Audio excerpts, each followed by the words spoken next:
1971 সালে যখন জাতি ছিল দিশাহীন, ঠিক তখনই কালুরঘাট বেতার কেন্দ্র থেকে ভেসে আসে সেই ঐতিহাসিক কণ্ঠ। আমি মেজর জিয়া বলছি।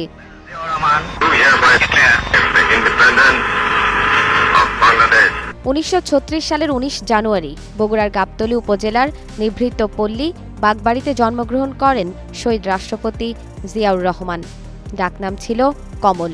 বাবা মনসুর রহমান ছিলেন পেশায় একজন রসায়নবিদ। বগুড়া ও কলকাতায় শৈশব কৈশোর কাটিয়ে বাবার কর্মস্থল করাচিতে যান তিনি। শিক্ষাজীবন শেষে 1955 সালে পাকিস্তান মিলিটারি একাডেমি থেকে অফিসার হিসেবে কমিশন লাভ করেন জিয়াউর রহমান। 1965 সালের পাকিস্তান ভারত যুদ্ধে খেমকারান সেক্টরে অসীম সাহসিকতার সঙ্গে যুদ্ধ করে বীরত্বের স্বাক্ষর রাখেন তিনি। 1971 সালে বাংলাদেশের স্বাধীনতার ঘোষণা দিয়ে মুক্তিযুদ্ধে সরাসরি অংশ নেন এবং একটি সেক্টরের কমান্ডার হিসেবে যুদ্ধ পরিচালনা করেন।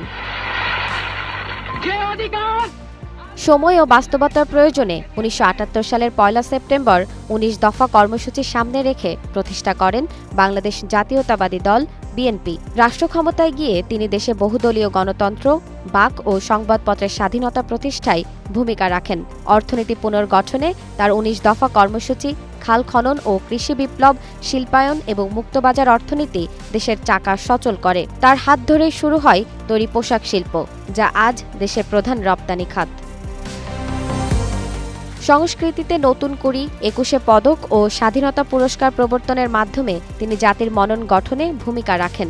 পররাষ্ট্রনীতিতে সৌদি আরব, চীন এবং ওআইসির সঙ্গে সম্পর্ক জোরদার করে বাংলাদেশকে বিশ্বমঞ্চে মর্যাদার আসনে বসান। সততা ছিল তার সবচেয়ে বড় পরিচয়। ক্ষমতার সুযোগ নিয়ে কিছুই নিজের করেননি, সবই ফিরিয়ে দিয়েছেন রাষ্ট্রকে। 1981 সালে 30 মে চট্টগ্রাম সার্কিট হাউসে একদল বিপথগামী সেনা সদস্যের হাতে শাহাদাত বরণ করেন এই দেশপ্রেমিক রাষ্ট্রনায়ক। দলের প্রতিষ্ঠাতা প্রিয় নেতার 90তম জন্মবার্ষিকী উপলক্ষে 2 দিনের কর্মসূচি ঘোষণা করেছে বিএনপি। জেরিন জামান, গ্রিন নিউজ ডেস্ক।